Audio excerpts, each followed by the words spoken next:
लेकिन किसके वंश की वृद्धि करना है?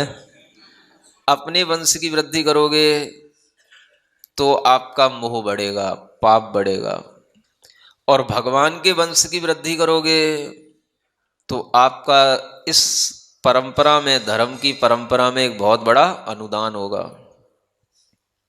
क्या समझ आ रहा है? क्या कहा जा रहा है? सूते चयो जिन कुले सही वीर वंशो। वीर वंश का वही है जो जिन कुल में सूत माने प्रसूत हुआ है, उत्पन्न हुआ है। जो जिन कुल में उत्पन्न हुआ है वह अपने आप में कौन से वंश का है? समझ आ रहा है? हर व्यक्ति को अपने छोटे छोटे कुल, मान, मर्यादाएं, वंश इत्यादि के जो नाम हैं इनका अहंकार भुला करके क्या भाव करना चाहिए कि हम वीर वंश की हैं, हम वीर की संतान हैं, वीर वंश के हैं हम। हा? और जब आप इस तरह की भावना से भगवान के ही वंश की ओर ध्यान देंगे, जब अपने लिए भावना लाओगे हम वीर वंश के हैं तो हमारी संतान भी वीर वंश की हुई। अब अगर संतान बढ़ भी जाएगी, 2-4 हो भी जाएंगी, तो आपने क्या किया? किसकी वृद्धि की? समझ आ रहा है? कोई पाप नहीं किया आपने।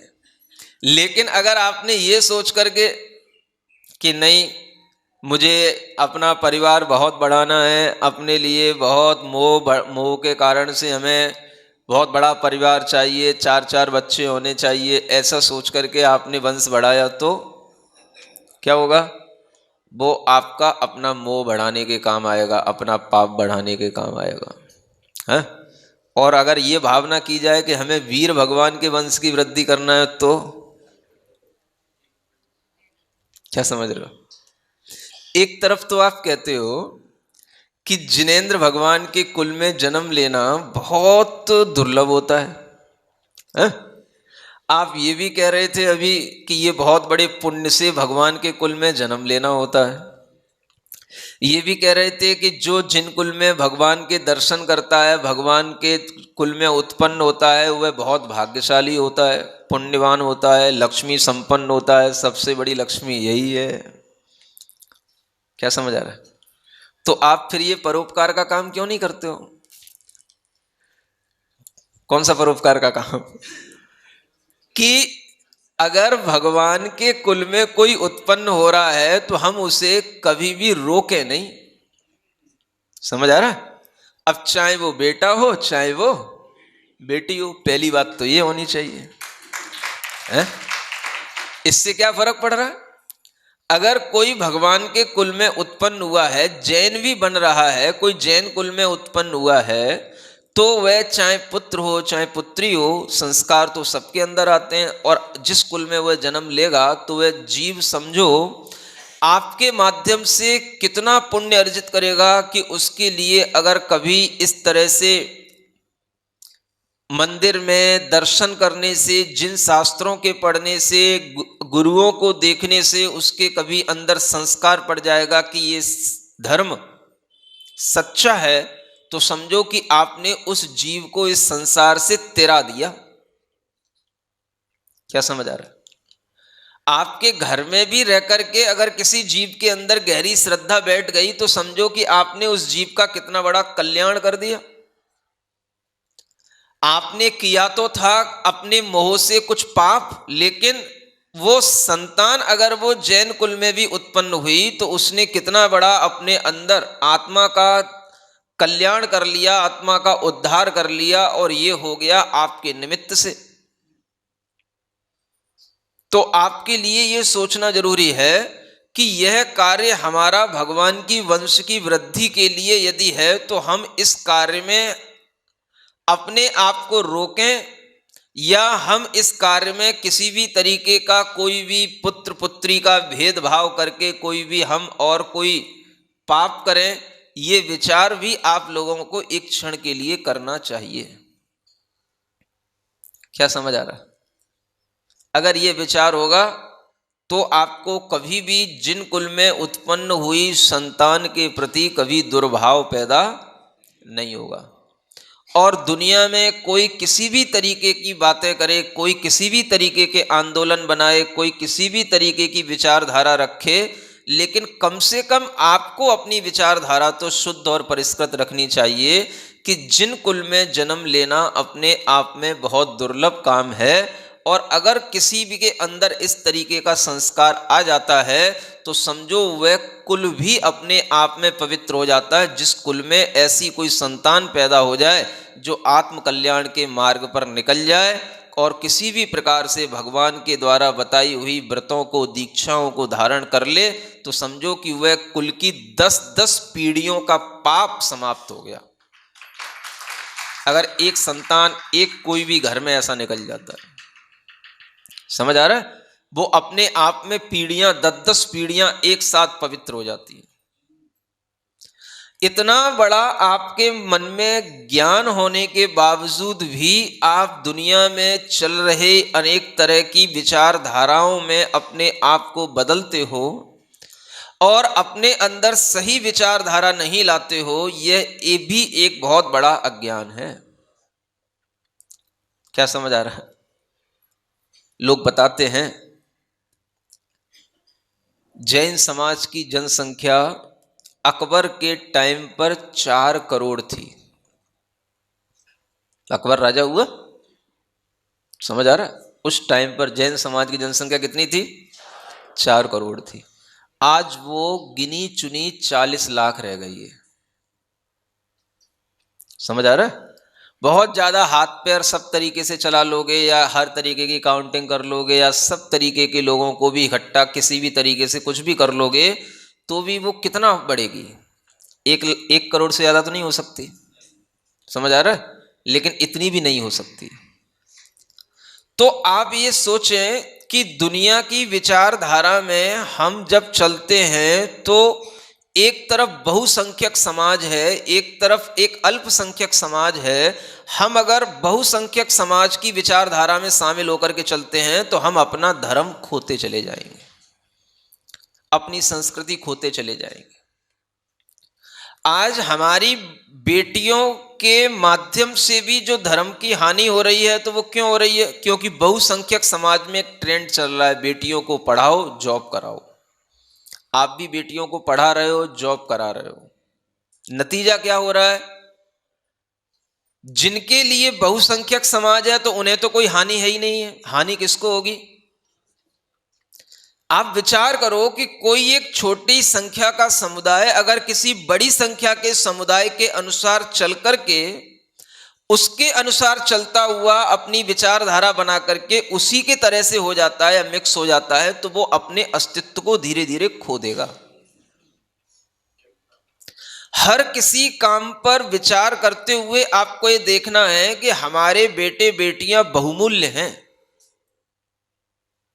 वो ऐसे नहीं है कि उन्हें किसी भी कंपनी में बिल्कुल जैसे जहां पर सब तरीके के लोग काम कर रहे हैं वहीं पर आपके बच्चे भी उसी भीड़ में काम कर रहे हैं। जहां पर सब तरीके के लोग पहुंच रहे हैं वहीं पर आपके बच्चे भी उसी भीड़ में पहुंच रहे हैं, और अपना कोई भी जो धर्म का, संस्कृति का अस्तित्व है वह उनके लिए कुछ भी मायने नहीं रख रहा है।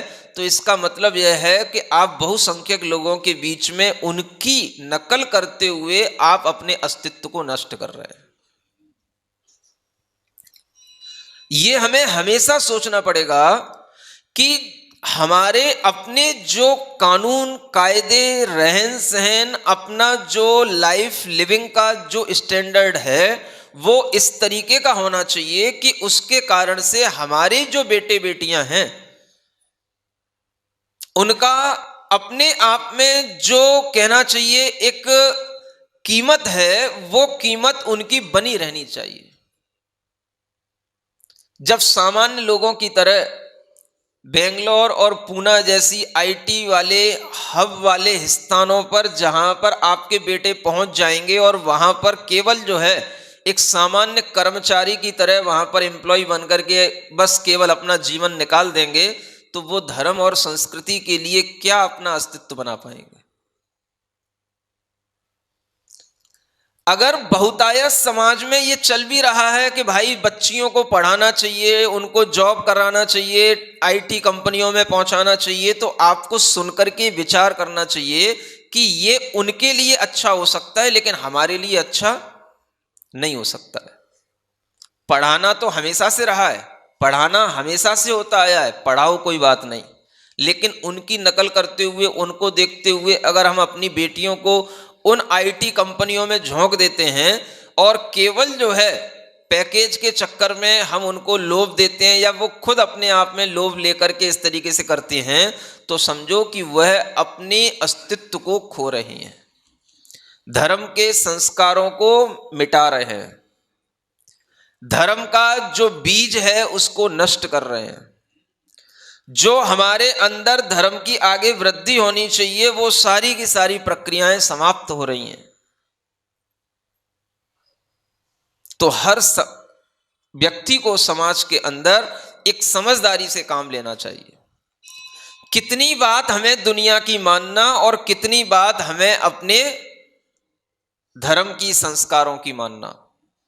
पढ़ाने लिखाने की बात तक तो ठीक है, लेकिन जब हम केवल यह उद्देश्य बना करके बेटे बेटियों को बाहर पहुंचा देते हैं कि बस वो केवल जॉब करें, तो समझना कि हम भी अपने लिए उस बहुतायत समुदाय में, उसी में हम अपने बेटों को पहुंचा दिए, माने हमने अपनी संस्कृति खो दी। समझ आ रहा है? इसलिए आपसे बार बार कहा जाता है अपने बेटे बेटियों को ऐसे अच्छे काम में लगाओ, अच्छे सर्विसों में लगाओ, अच्छे ओहदों पर पहुंचाओ जहां पहुंचने के बाद उनका अस्तित्व बना रहे। समझ आ रहा है? आईपीएस, आईएएस, यूपीएससी, ये जो परीक्षाएं होती हैं, इन परीक्षाओं में बच्चों को लगाओ। वो जब कोई अच्छे ओहदे पर पहुंचेंगे, कलेक्टर बनेंगे, कोई किसी भी कंपनी के डायरेक्टर बनेंगे, तो कुछ मतलब निकलेगा। एक सामान्य से एम्प्लॉय बनकर के, कर्मचारी बनकर के रह जाएंगे, तो ये जैन बच्चों के लिए उचित नहीं है। जैन बच्चे बहुमूल्य होते हैं, उन्हें कर्मचारी नहीं बनाना चाहिए, ये मेरा आपसे कहना है। समझ आ रहा है? हाँ, आपके अच्छे कुल में पैदा हुए बच्चों को अच्छे ओहदे पर पहुंचाओ, उन्हें अच्छे प्रोफेसर बनाओ, लेक्चरर बनाओ, लॉयर बनाओ, जज बनाओ, अच्छे ओहदों पर पहुंचाओ। सामान्य कर्मचारी बना करके आप क्यों संतुष्ट हो लेते हो? और अच्छी अच्छी सर्विसेज नहीं होती हैं?